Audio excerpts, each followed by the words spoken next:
Do you want to level up your game with some downtime? You could run your own Thieves Guild, become a gladiator, make money, spend money, have a kid, do a side quest, or even go on mini one-on-one adventures. The possibilities are endless. So let's get down to business with some downtime coming up. Welcome to the Dungeon Coach. I'm the Dungeon Coach. I'm going to help lower that DC in your game by opening up the huge potential of downtime.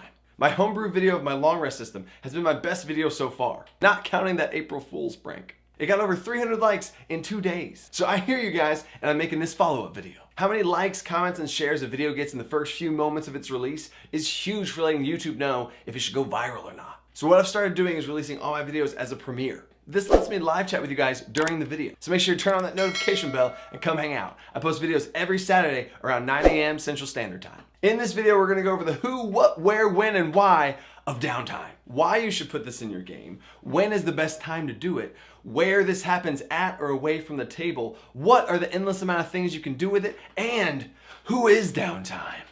Wait, that doesn't make sense. No. How to customize downtime to best fit your group. Saved it. Here we go. Why downtime?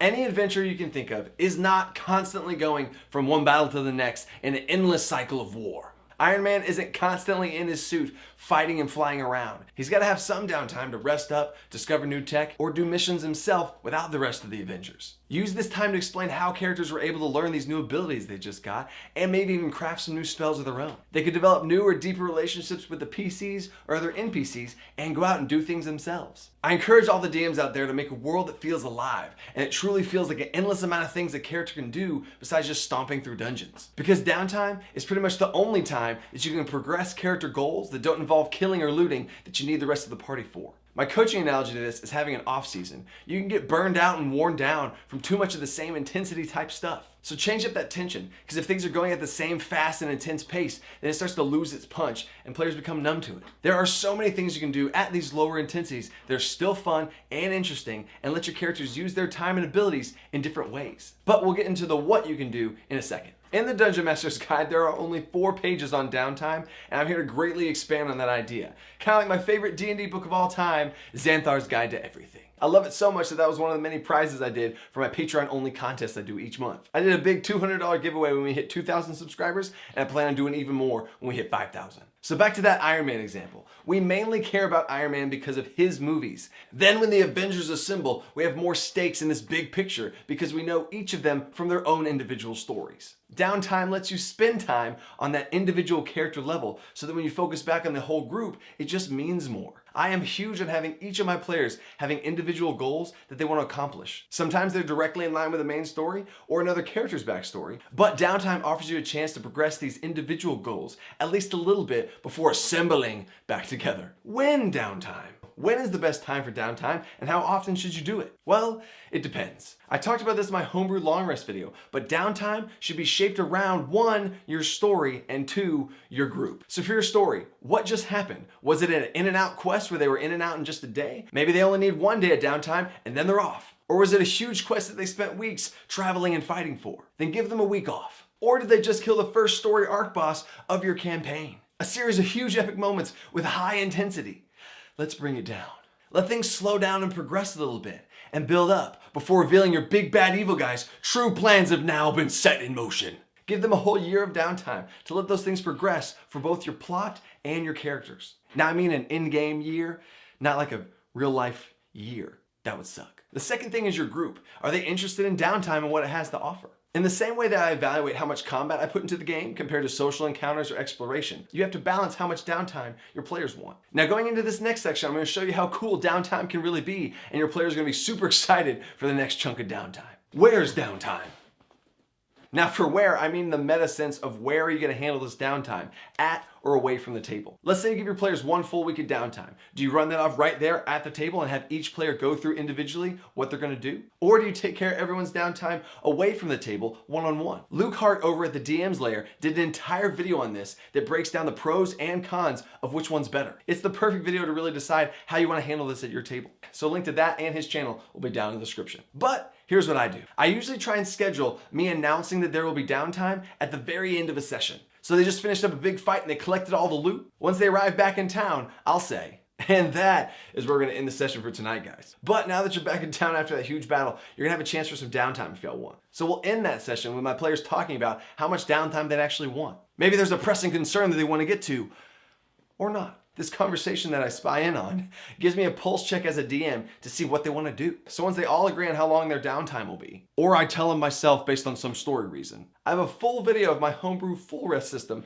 linked right here that really talks about that. So the session's over and I know how much downtime we're talking about, and I tell everyone to message me individually what they want to accomplish during this downtime. My players know the earlier they message me, the more they'll be able to accomplish in general. So I take a big step back as a DM and see what each player wants to do. First, I see if that's even possible to accomplish in that time frame. Then I look at any overlaps involving multiple players. I look for what things would need to be rolled for or not, and I've even had players send me a video of them rolling a dice for something. And with all that taken into consideration, I decide what will be handled at or away from the table. So overall, I get a big picture of what my players want to accomplish, then handle what can be done away from the table to save time, and then save all the best parts for the table with some entertaining, role-filled moments of downtime together. Downtime? What? So what can you do with all this downtime on your hands? The true answer is anything your character wants. There should be a healthy, infinite world of possibilities between player and DM. Make sure your players have the opportunity here to progress those goals that are difficult to work on as a group. Don't let even those small character goals slip through the cracks. So here is a huge list of some things to get your brain going on what could be done. And I would love to hear your downtime activity ideas to add to this list down in the comments. So let me know what I miss. Just got back from an adventure, so now you can sell those items. And now you have all this extra gold, you can go spend it on other items, and maybe even some magic items. What if some of those items are strange and mysterious and you can go learn more about them? Speaking of learning, you could go out and research more information about things that are important to your character or your backstory. Bonus tip here for DMs. A great way to share the lore of your world is to try and make your characters care about this lore first. Then see if they go out and search for more information on their own. Make it compelling and relevant to them, and they might just seek it out for themselves. Always have a little bit of your lore be accessible to them, and if they go down and want more, you can give it to them. Maybe your character wants more money and wants to find more ways of making it. Let your players make money from applying their skills in creative ways. The bard could become a motivational speaker or give singing lessons to the local church that the paladin and cleric are a part of and want to spread their word. The monk could spend their days in meditation and start to receive visions from something to come. Another DM foreshadowing tool. The sorcerer goes off on his own, searching for answers to how he got this power, while the wizard takes his time to learn how to create a brand new homebrew spell from scratch. Or maybe there's a strange and dangerous species that needs help, and through a solo side quest, the druid helps this creature and finds a new custom form he can shapeshift into. Or on a less moral note, maybe the warlock needs to complete a special task for his patron. The rogue could take a secret mission from his thieves guild, accomplished away from the table without the other players knowing. The ranger could become a bounty hunter and over the entire course of downtime, make some rolls to see if they catch their prey. Or the barbarian could throw himself into the arena circuit and become a champion. And the fighter could join a fight club. Hey, we don't talk about that here. Moving on, and that's just a small example for what each of these classes could do. And on the top of class-specific stuff, I just did a video on class-specific inspiration. But just like I say in that video too, for this, it's not all about the class, and you should also have specific character goals. The possibilities here for each character are endless. So both DMs and players should work together to flesh out these backstory and goal things they can do during downtime. Because these are the moments to progress down those paths, both individually and as a group. And there's also a ton of things you can do here to spend all that gold. If there's any items out there that you like, make your own. Find someone in town to help you out if you need, but with enough gold and enough time, you can make your own items. Now I mentioned this earlier, but I also give players a chance to homebrew their own spells here. With my homebrew balance approval, of course. They explain to me what they're trying to do, and I let them know what level it would be at and how hard it would be to do. And we can really start to hone and refine those spells. Or if they have a pre-existing spell they already know and they want to add some cool effects to it, let's do it. Maybe when they first start casting this spell, it's a little unreliable and then gets better over time. But do you want to go big? You could pool your money together with the rest of your party and buy a stronghold. There's an absolutely great resource from Matt Colville called Strongholds and Followers. This will also be linked down in the description, but this gives you a home base of operations for your group that they can customize and upgrade. And this topic could be a whole video, but you really want your players to have some sort of place that they can call home so that you can attack and burn it down later. Or if you want to go crazy with your money, you can just go gambling and risk it all on some sketchy rolls of dice. How fitting. But this would be a perfect time to add in two things that could really throw a curveball into this downtime. The first one is complications. Add these into your game to make it not such a clear-cut thing that they always succeed on. Time out. All of these things that players want to do on their downtime don't just happen. Some of them do, but a lot of them are going to need a role that you're going to need a set of DC for. Link right here to my DC video. The bigger things they want to do, the higher that DC is, but this also adds that fun random chance to downtime. So with complications, depending on what they're trying to do, if they roll low, maybe a new problem arises now that they have to deal with. But these complications don't have to only come from a bad roll. You sold all those magic items, but it was to some bad dudes that are now using them to kill people. Maybe the ranger from before had a contract to go after some harmless individual. Now that guy has those magic items and kidnaps the ranger. What does your party do? Or for that cleric and paladin worshiping their gods so greatly, it drew in the attention of a cult who starts a massive ritual. Or if you want to take it one step farther and become a next level DM, find out a way to take all these individual pieces and weave them together into one story. Those cultists were actually the ones who collected all those magic items and set a trap for your ranger, using them against you. There's also something called rivals that can really spice up your downtime even more. You can give one or multiple of your players some type of antagonist to square off against. It doesn't have to be huge like I just described. It could just be something like a rival business that's competing with their own.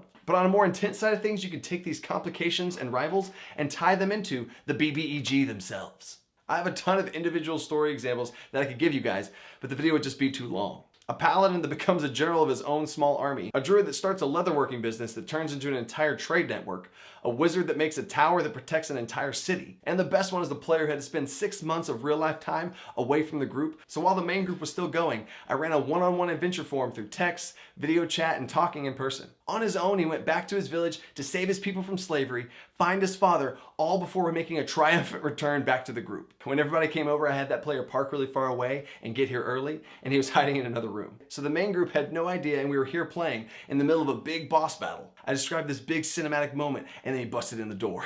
So I say all of that to let you know how much downtime can really take your game to a whole nother level. But we've talked about a whole lot. So here's a list right now on screen that you can screenshot if you want to have a quick reference. Now, who is downtime? I mean, how do you run downtime? Well, this video is already long enough, so we're gonna do the same thing we did last time. If this video gets over 400 likes in the next 4 days, I'll do a follow-up video on how I run downtime at my table. Or I guess away from the table too, along with some tips and tricks to really streamline it. And like I said before, this video is chosen by you guys. I'm constantly trying to see what you guys wanna see. Because normally my videos are chosen by my supporters over on Patreon. At some of the higher reward tiers, we brainstorm about what's possible, make a list, and give it to everybody else to vote on. The last month's votes are in, and they decided on a follow-up video to my top homebrew rules, how I handle the CR system, and how to make PC or NPCs. We've had a lot of new patrons recently with all the reward tiers, so I really do appreciate the support. I want to keep giving you guys more custom content. Honestly, never thought we'd get this big, this fast. I've been receiving so many comments recently about how much these videos have helped your game, and that's literally why I'm doing this. And now it's time for me to take some downtime and get ready for that next video. So until next time, stay creative and think outside that box. Peace.